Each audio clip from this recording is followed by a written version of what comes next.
How much do managers matter? Antoinette Schoar looks at the decision-making at the top of companies. Her influential paper, Managing with Style, examines the effect of individual managers on corporate behavior and performance.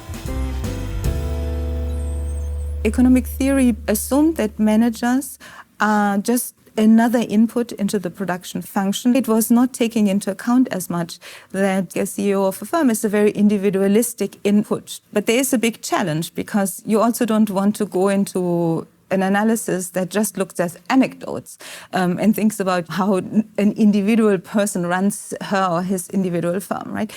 So we needed a way of saying something general about the impact that managers have. By looking at managers who switch through several jobs, we can identify the manager-specific effect.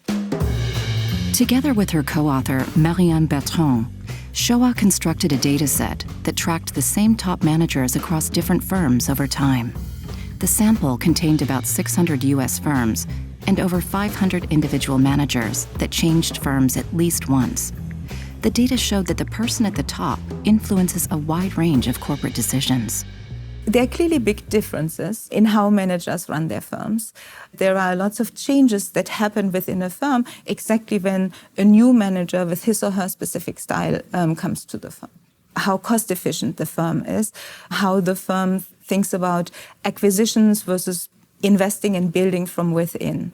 That we found very clearly is in the control of the CEO. A second set of decisions is around financial structure of the firm, how levered the firm is, how it thinks about, debt versus equity decisions, stock buybacks, and so on. We found that the CEO matters, but also the CFO matters.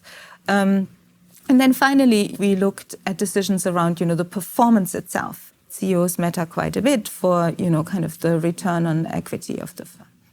Schoar and Bertrand also found that older managers, on average, appear to be more conservative, while managers with an MBA tend to follow a more aggressive management style. In Schoar's more recent work, she looks at how the market values different CEO leadership styles.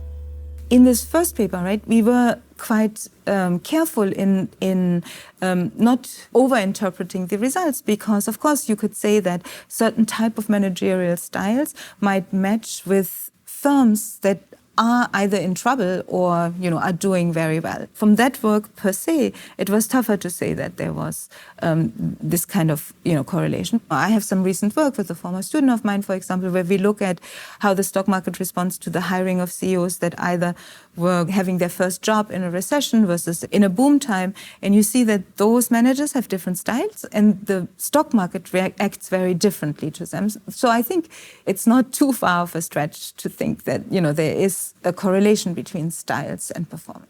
Ultimately, I think it all shows that the personality of the CEO very much matters for the type of decisions she or he makes.